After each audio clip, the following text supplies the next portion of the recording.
of socio-political issues, one man searches for intelligent conversation. From Dedham, Massachusetts, the birthplace of modern democracy, this is You Don't Have to Yell, with your host, Dan Sally.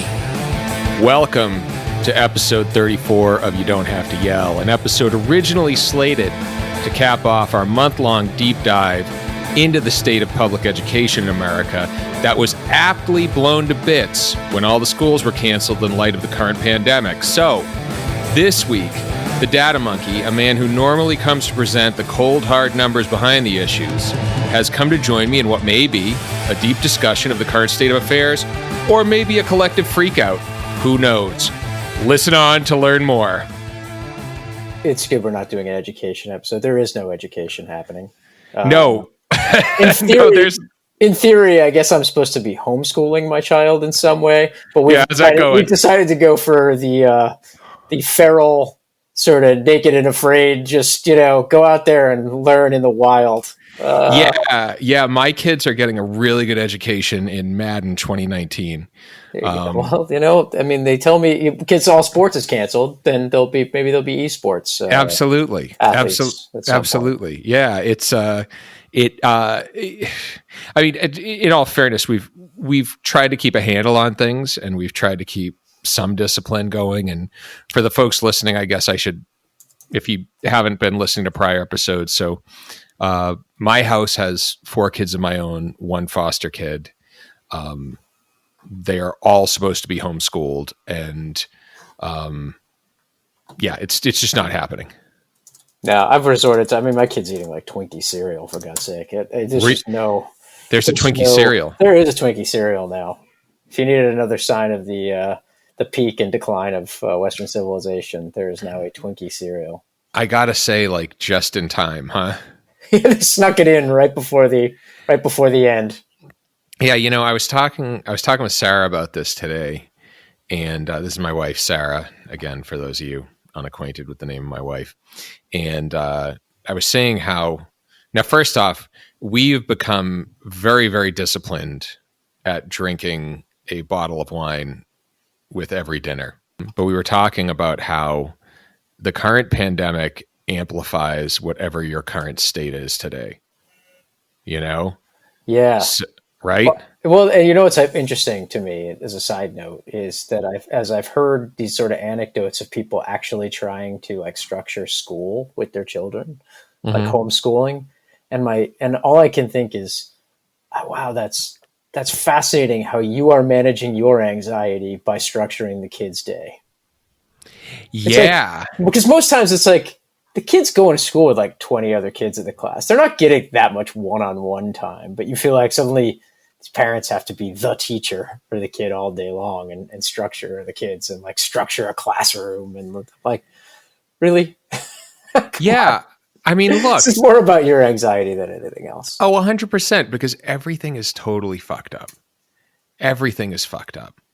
Like, there's no denying it. And we're all just trying to keep things as normal as possible. So when the water is finally bailed out of the boat, and we start floating again, or we realize what level we're floating at, we can kind of continue as normal is, I guess. Right. So big question for you. Obviously, your work is 100% in the market. Yep. What's your level of anxiety right now?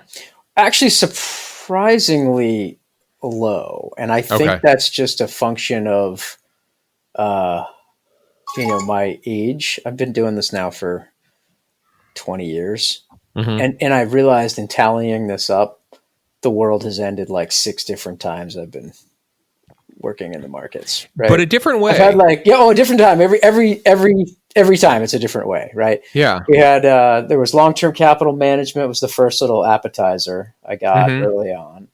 And then we had the .com meltdown, which actually wasn't even only really was partly, it was only in the tech stocks mostly. And then the real trouble came a year or two later in 02, 03 when we had a real credit cycle.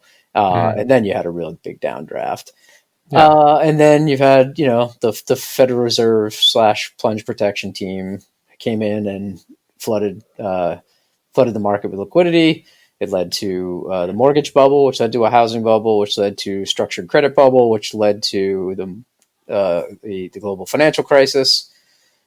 And then the Fed went into overdrive again. And we've had a sort of, we've had obviously a recovery. But there's been sort of constant questions about, why the growth hasn't been better, so on and so forth. You and I touched on some of this in the past about incremental nominal GDP per dollar of debt has been coming down. So, and then we have this, which is definitely different than the other crises I've seen.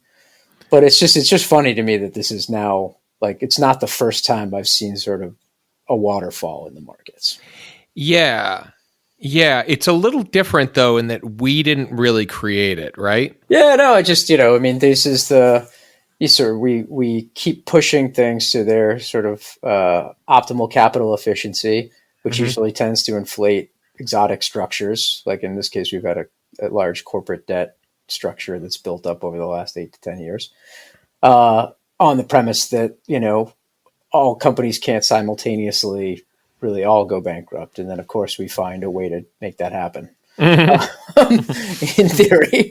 But this is a fascinating experiment. I don't quite fully understand what we've done here because you have, I think what amounts to a public health crisis of some kind, though I don't think anyone really knows the magnitude of it. And sort of to head off potential sort of what we call like fat tails, right, of the distribution, we've crashed the economy in like a heart-stopping way, which I think is interesting. Yeah. Yeah. Well, it's, I was thinking this as I was, as I've been processing this, and, really like our markets and the economy and our behavior all kind of function on the idea that today is going to look kind of like tomorrow, or should say the inverse, that tomorrow is going to look like today, Yes. and that there are certain things that are going to remain consistent tomorrow that exist today. That's right. So some basic stuff, gravity is going to exist tomorrow. The sun is going to rise tomorrow. We know these things to be true. And so you can kind of plan your behaviors and your activities on that.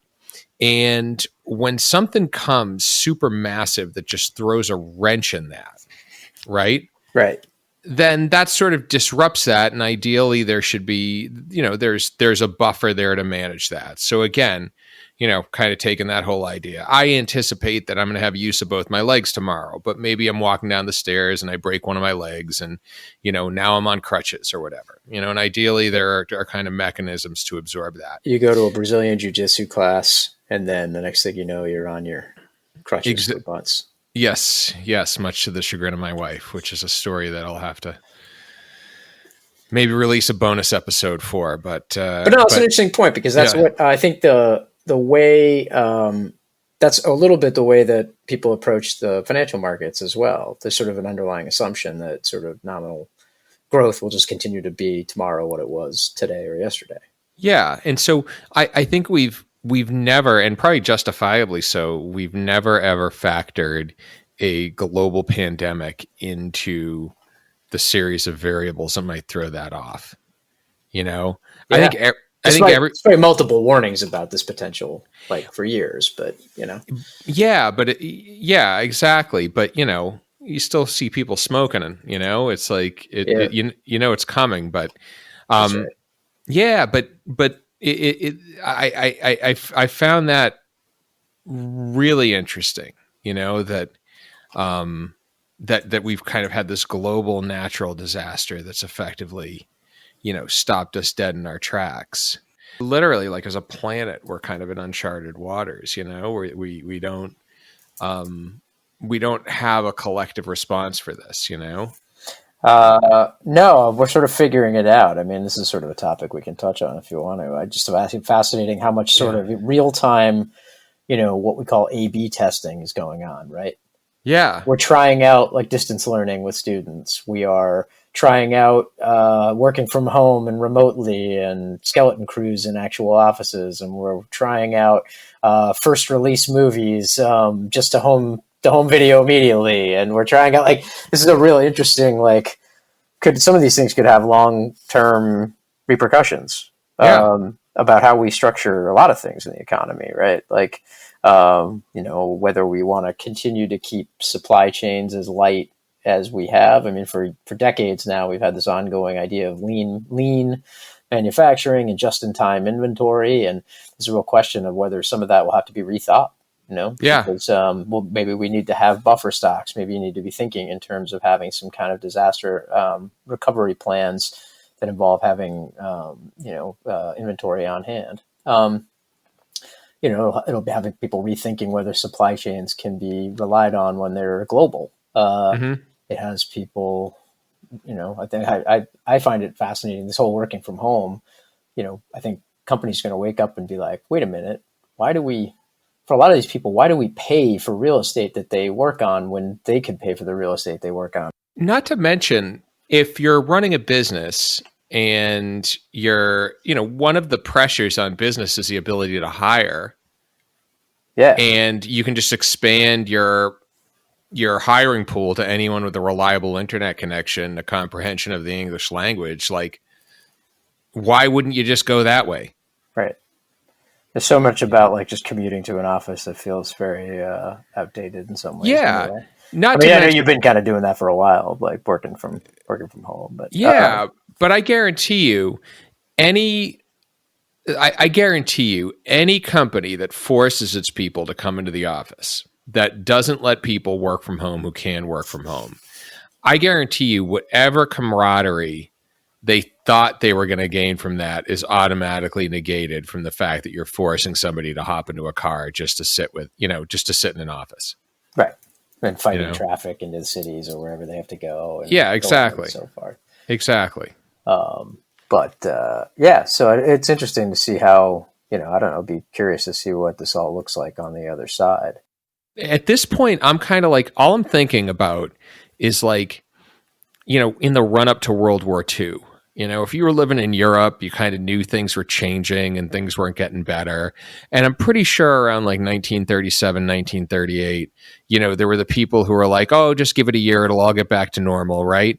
Right. And in my mind, like I realize how bad this thing could get.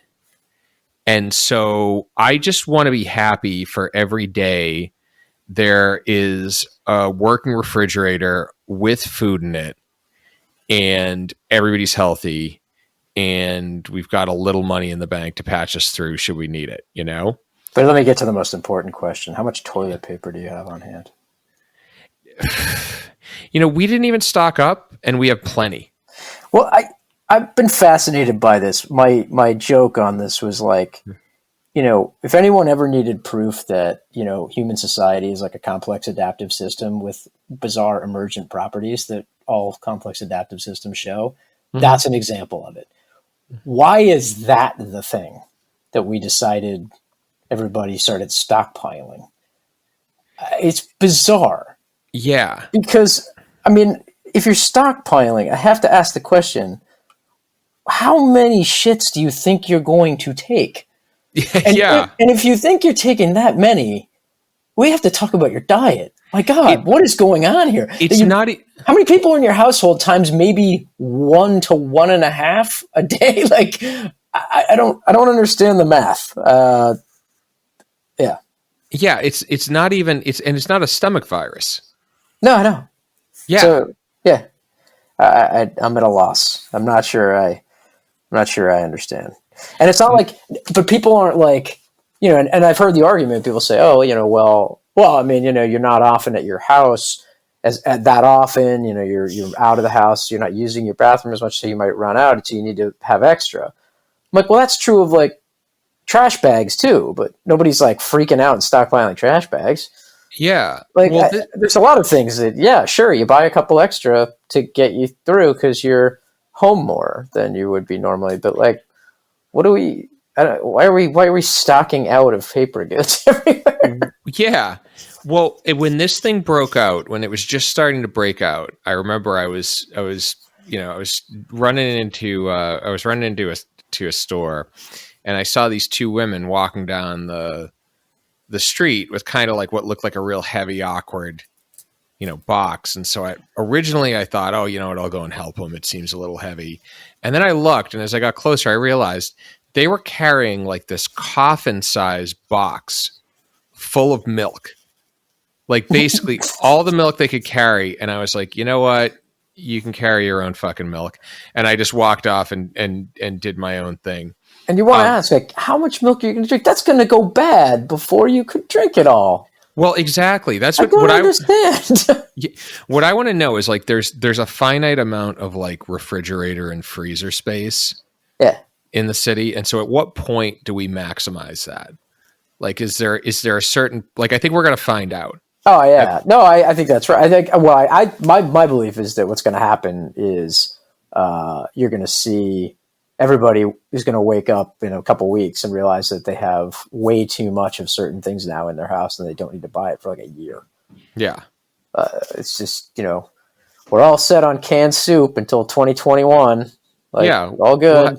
We'll have a recession just for the fact that like people don't need to buy food anymore, basically. No, it is funny though. Everybody has their priorities right though. Cause, I love data. So I was looking at some data on, it was like a survey data on, month over month increases in certain purchasing. And it was very interesting to see, like, you had a sort of 30 to 50% increase across these surveys of sort of shelf stable and frozen food. And then you had a 50 to 70% increase in paper good purchases month over month, and alcohol purchases were up 120% month over month. Yeah. So we have our priorities firmly in place. Well, that was my favorite is when the state of emergency was, or whatever it was, when the current lockdown was announced. They announced liquor stores as essential businesses, which the Packies are open, Dan. The Packies are open, dude. Which I completely agree with, to be frank. Oh yeah, absolutely. Yeah. No, they shut down the marijuana dispensaries, which are probably going to cause some problems later on. But that's to be seen. That's to be seen. So I got a question for you too. Yes, this is the big question. Being in the markets this is the third anticipated stock market decline that we've seen, right? Yep. And the first two we knew were coming. Both times you and I, probably like a good year or so ahead of the crash, talked about what crash was coming and, the fact it was coming and what that was going to look like. Right. And I said to myself, the next crash, I am just going to like get ready to short the market. And then when the time comes, I'm just going to short the shit out of the market, because you can never say what's going to go up, but you definitely know that things are going to go down eventually. Right? Yeah. Like bubbles are almost easier to predict than which stock is going to rise effectively. That's right. And so I'm kind of having a bit of regret that I didn't spend more time learning how to short the market, because now, of course, I'm here and it's the moment's already passed. But like, why don't more people do that? That seems a more reliable investment strategy. Seems to be wait for people to get overly optimistic, hold on to your cash, and then get ready to short things once everything falls apart. It's an interesting question. I mean, oh boy, it's hard. Because I think the timing of that can be difficult to know exactly when it's coming. Yeah, I mean, that's the short answer. I mean, there are some ways you could try to approach that, and certainly in my job, there are ways I do approach that. But I think it's sometimes very difficult, because I think oftentimes when you think the market is at its peak, it will often sometimes do exactly the opposite of what you think for a while, right? Mm-hmm. Usually, almost to the point, like when you're in a bubble. As a smart friend of mine once said, he's like, the reason why is why it's difficult is because when you spot a bubble, Dan, you probably actually want to get in because you're actually you're a pretty smart, observant guy. And so once you've sort of spotted it, it's actually probably still not at the end phase of it yet. Yeah. You know what I mean? So, yeah, I mean, so it's counterintuitive to say that, but oftentimes it's like when you think there's a bubble, you actually probably want to ride it for a while. Yeah. No, I can see that. I remember when Bitcoin was at 250 and I thought it was too expensive. Exactly. And then it went up to 20K. Exactly. And it eventually crashed, right? So somebody's right eventually, but it's, like anything, you don't want to be aware of it. You want to don't want to fall in love with it. But that's a whole side conversation we'll have to have at some point about that. But because there are lots of ways. There are things you can look at, like sentiment measures, and there are liquidity measures, or all kinds of things you can try to track to see what the internals of the market are looking like. Yeah. This one kind of came up a little bit out of the blue. Because this is just such a strange simultaneous shutdown of economic activity broadly. Well, and that's kind of like what I'm trying to figure out right now is, so, governments are kind of responding in real time, and the US government's no different.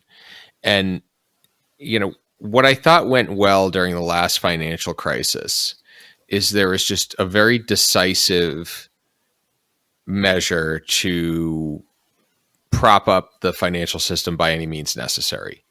And so we had TARP, which everybody hated, but it kind of released the sort of shock and awe that was necessary to remedy the problem. Right. Right.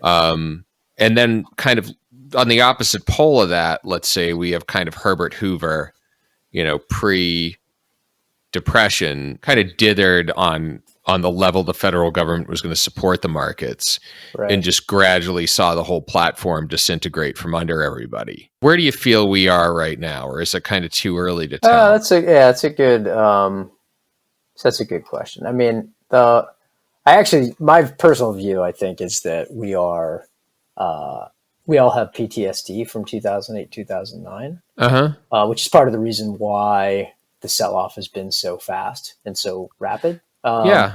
It's because all these, even like whether it's either human traders or quantitative traders or algorithmic trading, that's programmed to react to certain types of scenarios with certain types of, so it sees certain behaviors in the market reemerging, and it will then sort of feedback on them.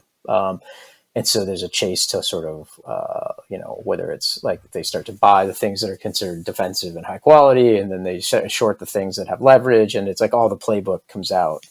And so it sort of exacerbates it, and it happens all real time. Yeah.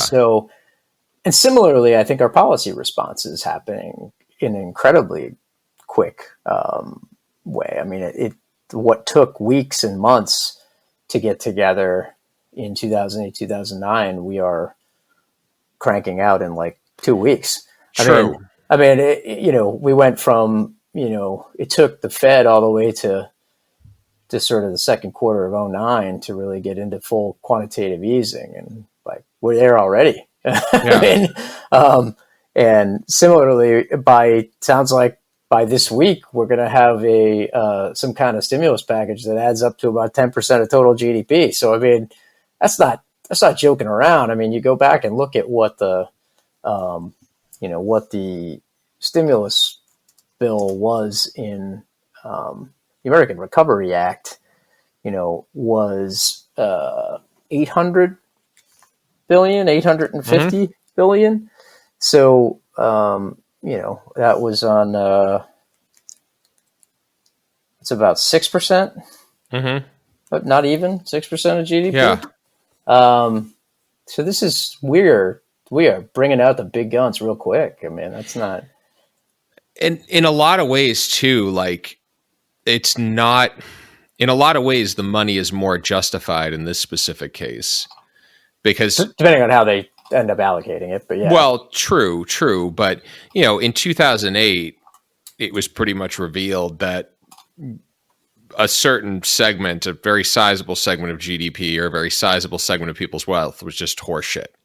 You know, like if you owned 5 houses on the outskirts of Nevada that nobody lived in, right? They were on the outskirts of, I should say, if you owned 5 houses on the outskirts of Las Vegas and nobody lived in, it was worth about what you'd expect.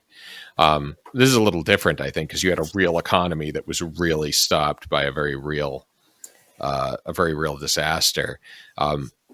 My favorite strategy or my favorite country's reaction so far has been Denmark. Yeah, go ahead. Which is paying, they are giving people 80% of their trailing 6-month salary just to stay home. Huh. They're just like, just stay home. We'll pay you for 3 months. Just stay home. Don't go anywhere and just hunker down until this all blows over, which is really like the only sensible thing as far as I can see, Huh. Right? I wonder what the total cost of that program ends up being. Oh, probably a shitload. It's probably a lot of money, but the flip side of it is you try and start it too early, everybody gets sick again, and then everybody totally loses faith in anything you're going to do after that, Right. I mean, that's kind of like the other thing too, I'd say is like, the one advantage we have that Denmark doesn't have is right now, from what I can see, and correct me if I'm wrong here, the US dollar is the only financial vehicle that has actually held any value over the last couple of weeks, right? Yes. That's a fascinating thing. Currency markets are something everybody always struggles to understand a bit, which is that currency markets are, the race with the bear, right? Yeah. I don't have to be the fastest. I just need to be faster than you. Right? Yeah. So, everything's relative. So the Fed's expanding its balance sheet, but so is everyone else going to have to do that too. So it's all kind of a relative game. That's why I think you see the impact on things like gold, which tanked. Well, yeah, or it didn't tank, but it didn't go up, right? Well, I'd say it ran up and then sold off, but now it's kind of rallied back. So it's sort of, and we'll see what the end result is there. I don't know. But when I say, one thing is gold is like sort of the ultimate currency cross, right? It's the one that you don't really have control over and that they can't really print. We'll see. I don't know, but the dollar is an interesting question. I don't know, like whether or not it's going to retain this level of strength, or it's just it's because there's been a shortage of dollars kind of globally. And you and I talked about, I think in the past, how much a lot of global trade is done in dollars. There's tons of dollar denominated debt outside the US that needs dollars in order to service it. Yeah. So there's always demand for the currency. And so as things are slowing down, there's less currency available. And so it becomes a bit, I don't know if it's a long-term appreciation or a short-term appreciation in a sense. Like once the crisis passed and you have the Fed continuing to expand its balance sheet, does that mean that the dollar actually comes down? Yeah, but couldn't we just expand it now? Like the market's hot. Let's just give the people what they want and spend on this ridiculously lavish package to keep everybody at home and bail out all the industries. We're going to do it, man. 10 years at 85 basis points. It costs less than 1% to borrow money. Right. And in fact, the smartest thing I've heard them talking about is floating, 50-year and 100-year debt. Sure. If somebody's willing to buy it, why not? Do you think somebody will? I think they could probably do a 50-year issue and get it purchased. Sure. I know I'm missing something here, but what am I missing? No, I don't. I think that's exactly why they're looking at. That's how they're going to have to fund it. Now the question is like, how much do you have to expand the Fed's balance sheet in order to make that clear the market? Well, we'll see. Like they've already, the Fed's now. We started, quantitative tightening, right? If you remember this, like to try to bring the balance sheet back down again, a couple of years ago, we abruptly stopped that last September. And then we've now reversed all of the tightening we've done. And in like 2 weeks, we're back to like all-time highs. So they're going to have to, and the Fed has become sort of a bit the buyer of last resort in almost everything. Yeah. So I don't know. I mean, we'll see. But that is the short term answer for sure. The long term repercussions are still to be determined. But if, as I say, if someone's willing to buy 50-year debt at 1%, then and they're going to buy it, then I guess we'll issue it. Yeah. I mean, no way for me personally. I'm out, but I don't think they're waiting for me either. But So just straight up all Bitcoin. yeah, that's me all the way. Bitcoin actually lost its value. Yeah, that's Bitcoin- interesting. Do you know more about Bitcoin than I do? What do you think is the story there? Well, so for me, the big question around Bitcoin was, is it a store of value or is it, just a speculative investment, right? Is it just something people dump their money in because they want to see what it's going to do? Right. And if you look at what happened, over the course of the past year, it was at a high of 20,000. 12 months ago, it was down around 4K, right? Right. Climbed all the way back up to around 10K and then gradually made a slow decline, back somewhere, kind of went in between 7 and 10 basically is where it went. Then came the pandemic and it just fell off a cliff and went down to, sub 5,000. So pretty much like, close to its all-time low. And now it's kind of creeping back up. And so, my feeling is like, I think the question's been answered, it's not a useful means of exchange.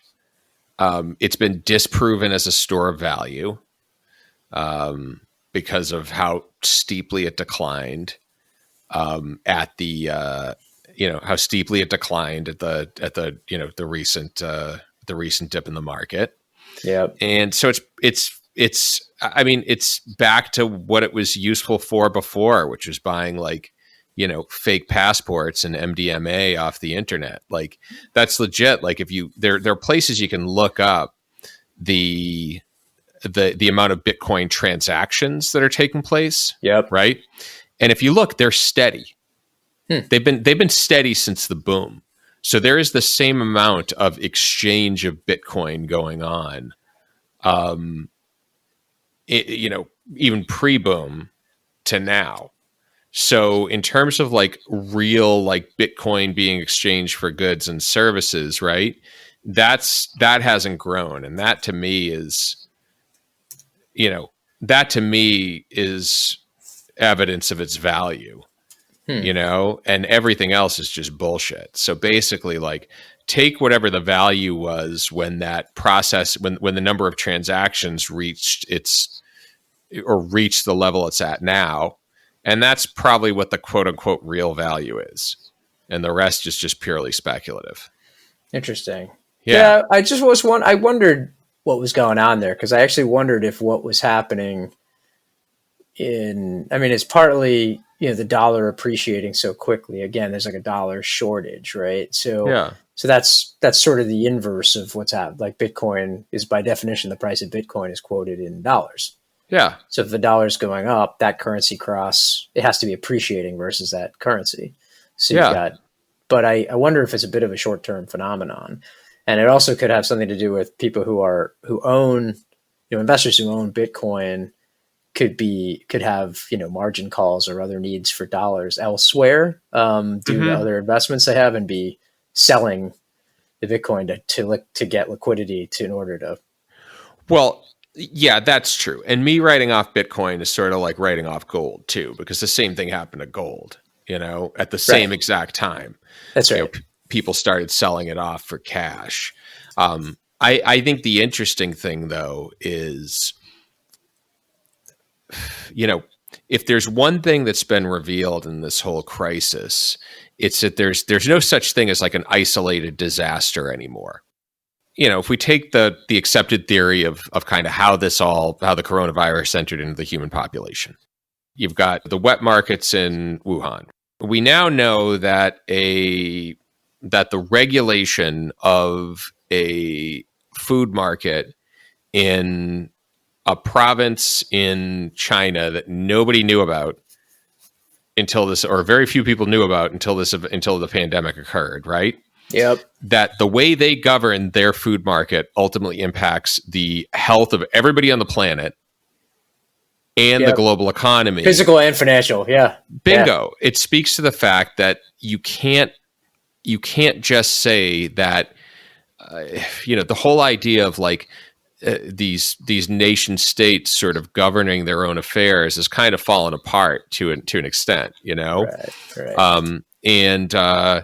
And the idea that the idea that we can all operate as independent actors and hope for the market to take care of itself is just, fundamentally false. The way I've been looking at this is it World War I or World War II?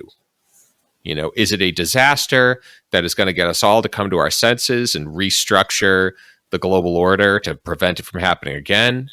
Or is it a disaster that we're all going to stop and pause at and then kind of do these half-hearted measures to fix, but is ultimately going to result in just another bigger, more horrible disaster happening? And I don't know what the answer to that is. B. I take B.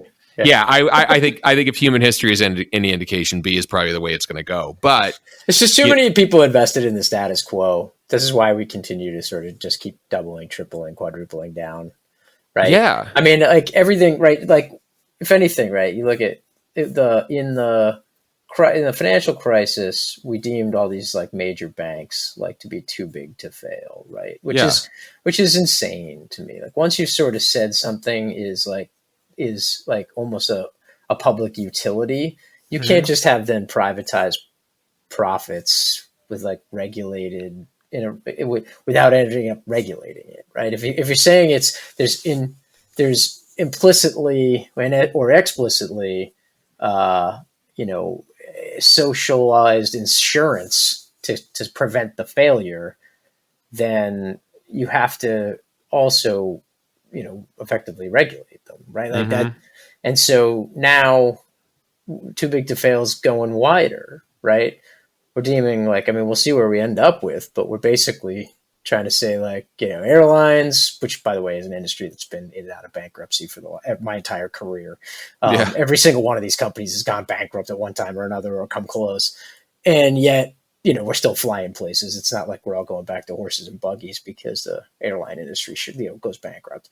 But we have or hotels or you name it. I mean, like pick everything, right? It becomes everything's too big to fail in a sense, right?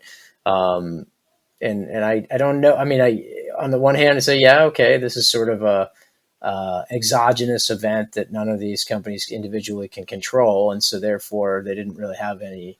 It's not by their own fault that this has happened, but at the same time, well, do we really want to set a precedent that every time something happens, we just sort of step in to preserve the existing structures? I don't know that that's long-term productivity enhancing. I mean, maybe some creative destruction is actually necessary in order to rethink things. Yeah, but I think we probably ask this question every time, and it's just like, when is it worth blowing everything up for? I mean, when you think about it, like prior to the Civil War, right? 50% of American GDP was pretty much dependent on slave labor. Right. Who's going to blow that up? I think everybody knew, or a lot of people knew it was immoral. A lot of people had problems with it, but how do ultimately 50% of GDP wins, Yeah.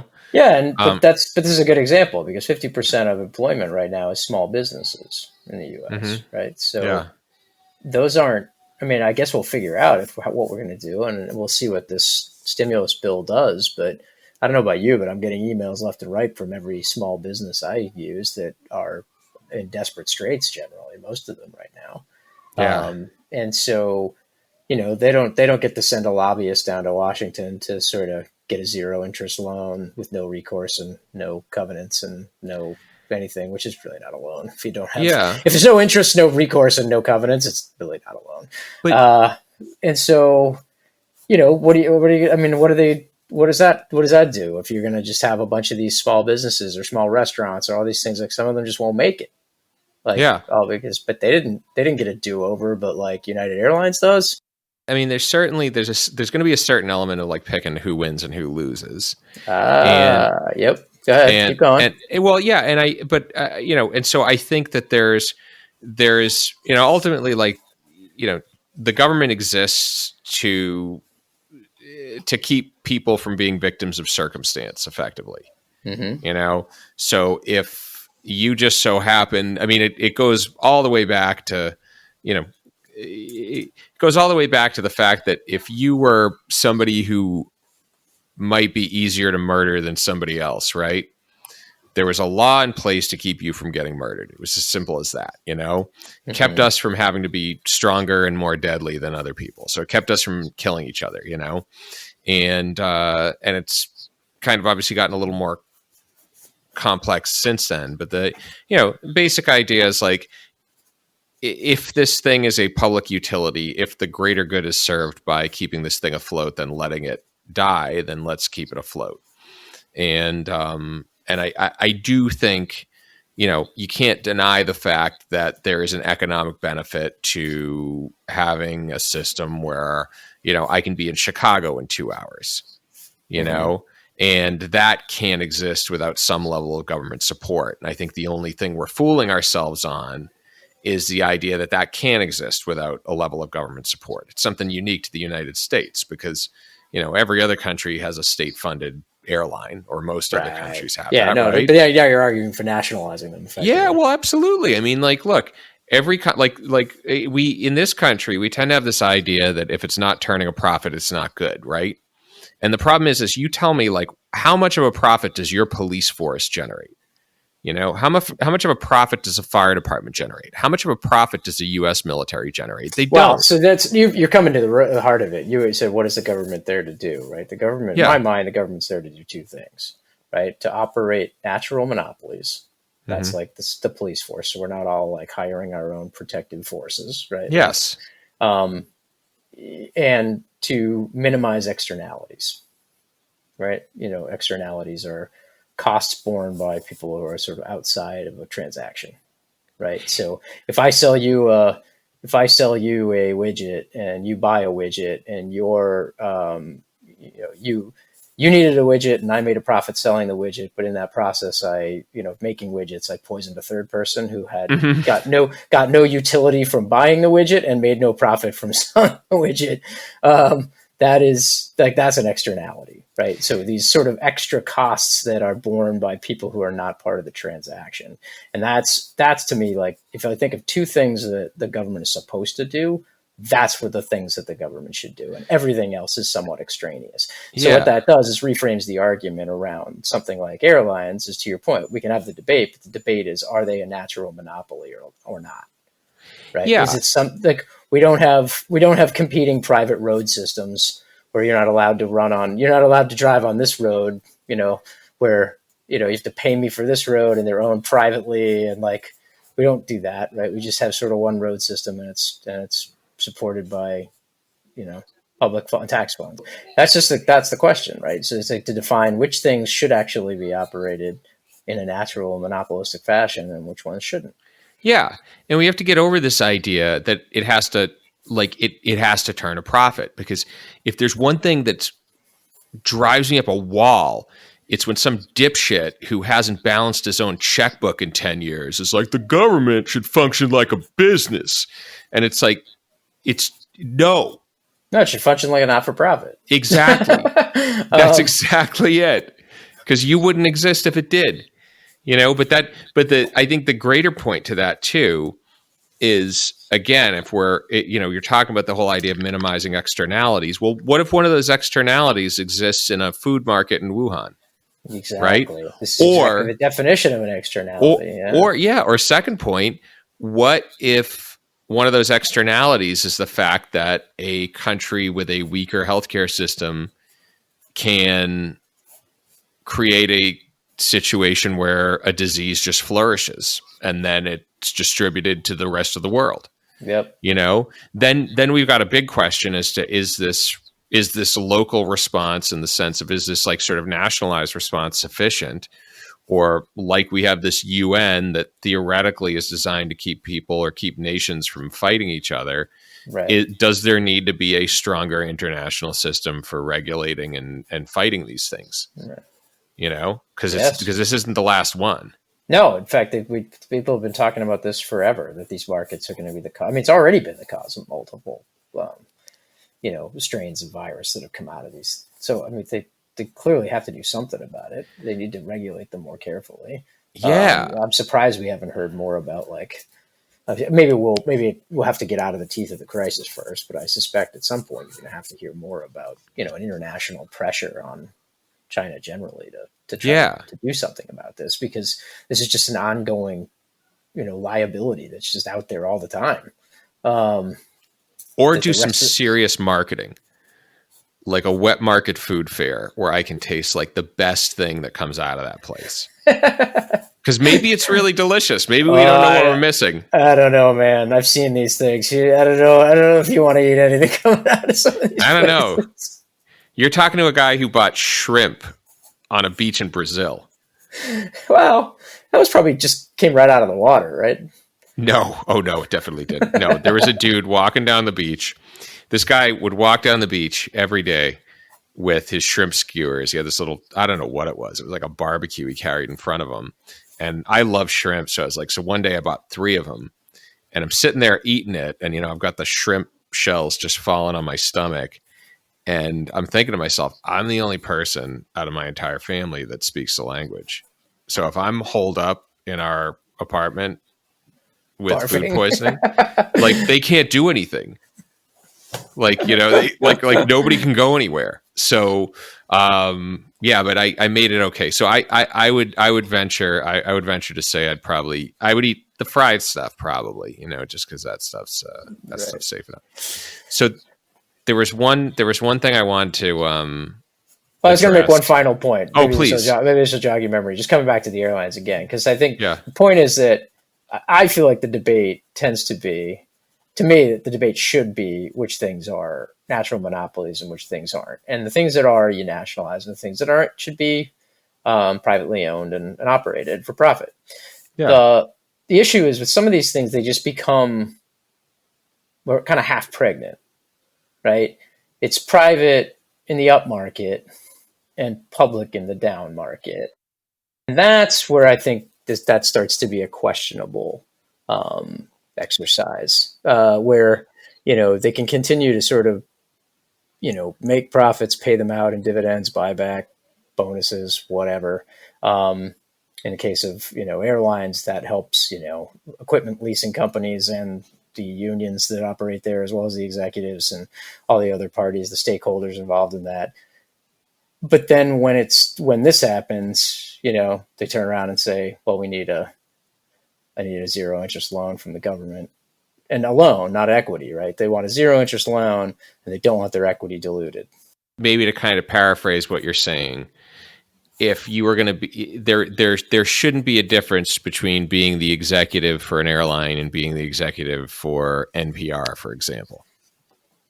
Exactly. Mm-hmm. Or the option. So they're going out to the government and asking for a 0 interest loan. And everyone says, that's not a bailout, it's a loan. Like, turn on Fox News, they're going to say, like, it's a bailout, it's not a bailout, it's a loan. And then you turn on CNN or MSNBC or something, and they're going to be like, it's a slush fund, money going to these things. What you should really be asking is, why don't they do an equity offering? Why don't they sell stock to the market? I mean, they could. And now, was that good for the existing shareholders? No, it's terrible. It would cut the earnings per share. The earnings per share or the earnings power would get the collapse, right? If they earned $12 last year, let's say I'm picking United, they earned $12 a share last year and the stock's at 33, right? They go and issue a ton of stock to recapitalize the business. It's going to take that $12 number they earned last year and make it like 2 or 1, right? The stock's going to end up going down a lot. And then whoever owned it at that point maybe is better off, but you're not asking the shareholder, you're not asking the government to come in and give them a 0 interest loan to basically just make the shareholders whole in some way. Yeah. or allow the executives to keep their jobs, or like, I mean, this is all sort of, again, it's about preservation of the status quo, as opposed to, and why they need the government to do it. I don't know. No, I mean, I think the counter argument would be that just, the markets are seizing up. And so therefore, could you get a deal done? And it would not at the price you like, that's for sure. Mm-hmm. If you're one of these airlines, you'd be selling stock at a very low price. So it's probably easier to go to the government and say, help us out a little bit here. Yeah. Yeah. So there's one last group of people I wanted to talk about. The real unspoken victims of the current pandemic. And those are all the people who make their living working in Russian troll farms. Oh, this was interesting because I don't have any data on this stuff. You intrigued me though. I was curious to hear what you had to say. Well, so you think about it, these guys go to work every day and their goal is to like say semi-racist shit and get people to fight on social media basically. And the goal is basically to get a bunch of bored Americans to start hurling insults at each other. And now we're all so consumed with an actual real crisis that it's very, very difficult to get us arguing. Right? And so these poor guys, like, you think about all these people who are kind of a little aimless right now. They either haven't been working or they're trying to adjust to work from home, and they're in trouble. But these folks out there are just throwing these bombs out into the internet, and nothing's taken. And so I actually went on Twitter today, and one of the hashtags that was trending on Twitter was Reopen America, which seems to be, it's actually disappeared now since. So it was there today. It's not there anymore. But it was Reopen America. And it was this whole idea that, we should stop this lockdown and get back to work and everything like that. And the best part about it was so transparent that people actually started calling out the troll farm. Oh, like in real time. It was hysterical. And it was, and there has to be nothing more demoralizing to these people than to be in this environment where you can't possibly stir any more discord than already exists because there's a virus totally stealing your thunder. But on top of it, you have people actually like recognizing what you're doing in real time, like before you can even get people to argue about it. Right. I hope people are wising up to that. I assume people are still falling for the rumors and other things that they will throw out there, hashtags that they get trending.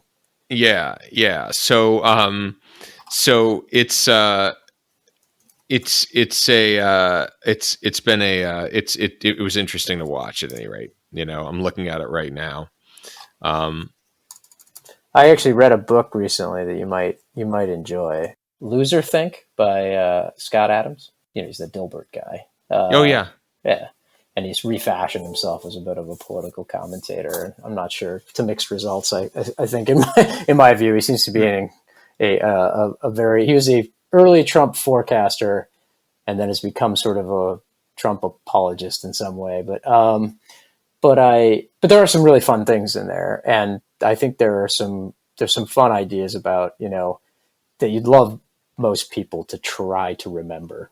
You know what I mean? Like, and two that I thought you'd like is one, don't judge a group of people by the worst 5%, which I think is a great rule because people just love to work themselves into a lather over some random right or left thing that sounds extreme. And they extrapolate. It's like, this is what Republicans want. This is what they want for America. And you're like, no, it's just some batshit crazy idiot who put that out there. And like, let's not. Every group's got its few insane people. Like, let's not try to assume that's what the agenda is for everybody who's who's affiliates with that. And the other one I thought that I liked was. And this was how the slippery slope argument is the dumbest one there is. And when I read it, I went through his explanation and I was like, he's really right. He's onto something. Like, it's like when people just say, it's a slippery slope. And you Yeah. say, and the one that cracked me up was he says, what did he say? It's like mowing your lawn's not a slippery slope to shaving your dog. You don't. Everything has countervailing forces at work. You don't just take Yes. something and assume, extrapolate it, and go to the worst thing, and therefore I cannot budge on this one thing because it will lead to this extreme. And you're like, no, things don't ever lead to, like, they rarely ever lead to the extremes because they're, we just land on what we all decide is the right place to be. And so anyway, I thought you might like that, especially in the context of some of the things we've talked about, like the gun debate or some of the other topics we've touched on. Yeah, well, I think that's right. And I think it's times like now where we can't get mired down in,